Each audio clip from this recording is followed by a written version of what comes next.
Je naozaj veľmi zvláštne, ako sa človek počas dospievania mení.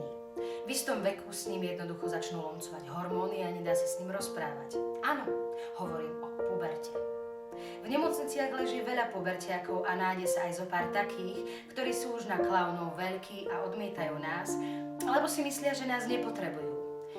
Ja ich však vyslovene zbožňujem. Teda presnejšie povedané nie ja, ale primárka demencia.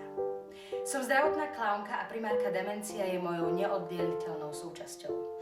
Keď som dostala červený nos, mala som pocit, že konečne môžem byť sama sebou a nemusím sa zbytočne obmedzovať. Jednoducho môžem rozdávať radosť a smiech bez podozrievavých pohľadov ľudí naokolo. Veď kto je už dnes veselý a plný energie len tak? Odkedy som v nemocnici ako klaunka, cítim, že dávam radosť presne tým, ktorí ju potrebujú najviac. Malý, veľká, zelená, modrý, to je jedno. Každý má právo smiať sa a byť šťastným. A každý to aj chce. Len niektorí o tom nevedia a musíme im to my, klauni a klaunky, povedať. Takže trasa, milý pubertiak, úsmevu sa nevyhneš. Ako tak vchádzam do dverí nemocničnej izby s doktorom Krokodajlom, cítim, že tu nie sme príliš vítaní. Na posteli leží asi 16-ročná Monika po operácii skoliózy. V izbe je jediná pacientka a spoločnosť jej robí mama. Miestnosť je namaľovaná na žlto a so závesom je rozdelená na polovicu. Balkón je pootvorený a v izbe počuť len vtáky štebotajúce v nemocničnom parku. Monika leží na chrbte a hnedé vlasy, stiahnuté vo vrkoči, má veľmi strapaté. A zdá sa, že sa už dlho nepohla a nezmenila polohu. Predstavíme sa? No ona len zľudene pretočí oči a nahnevane odfrkne. Choďte preč. Na toto fakt nemám náladu. A som stará na takéto blbosti. Jasné.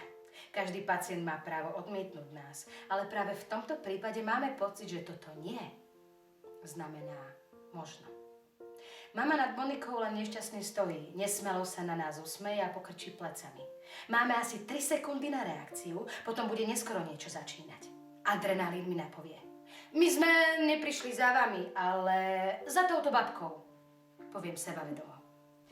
Vidím, ako doktor Krokodajl vypúli oči, pridá sa k mojej hre. Idem k prázdnej posteli vedľa pacientky, pozerám sa na ňu, ako keby tam niekto bol. Doktor Krokodajl podíde ku posteli z druhej strany a urobí to isté. Ticho naruší moja otázka. Tak čo, bábka? Ako po operácii? Cvičíte poriadne? Skúsime to spolu? Čo?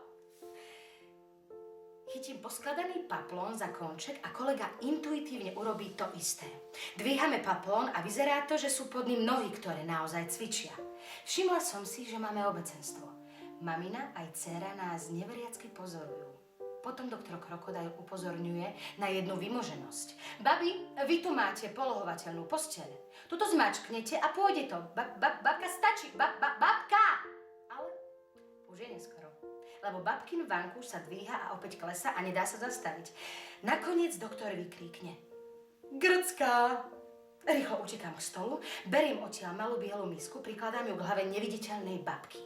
Potom to poplochuje doktor Krokodajl pokojnejší a konštatuje, že najhoršie je už za ňou. Ja som ostala zarazene stáť pri posteli s pohľadom upretým do misky. Je ticho.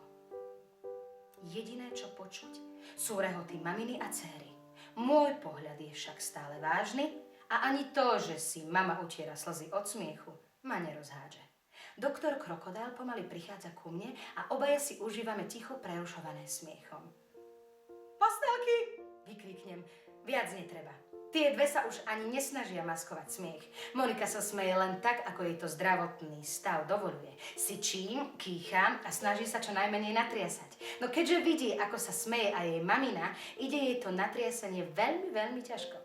Pozerajú sa na seba, ako keby si už niekedy pamätali, kedy sa naposledy takto spolu smiali.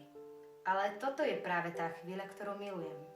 Keď sa pohnú ľady, otvoria sa srdcia a z veľkej pubertiačky vykúkne ten malý človečik, pri ktorom stojí jeho mama, takisto ako pred rokmi. V podstate sa naozaj nič nezmenilo. Majú jedna druhú tak ako predtým. Rozdiel je len v tom, že teraz o tom vedia. A nám už ostáva len vysvetliť diagnózu. Babka trpí obsedantno-farbičkovým správaním, ktoré sa vyznačuje najmä hryzením a žutím pasteliek. Navyše je veľmi riskantné mať babku na detskom oddelení, kde musí stále odolávať toľkým pastelkám. Doktor Krokodil babke naposledy dohovára a zaťahuje okolo jej postele záves s ovečkami. Prosím vás, dajte na ňu pozor, nech nežuje tie ceruzky, potom jej bude zle. Vravím vysmiatej slečne, ktorá ešte pred chvíľou chcela zrušiť celý svet. Bábka, nehrajte sa s tou posteľou. Babi, to nie je hráčka. Počujem spoza chrbta vykrikovať doktora Krokodila s hlavou strčenou medzi závesmi. Beriem ho za rukáv, lúčime sa a ideme preč. Chvíľu ešte čakáme za dverami, zvedaví na výsledok. Počujeme len smiech a to, ako obe rozoberajú, čo práve videli. Tu za dverami sa môžeme smiať aj my.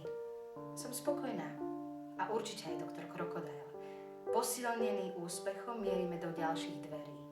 Zase sa nám podarilo niekoho rozveseliť aj proti jeho vôli.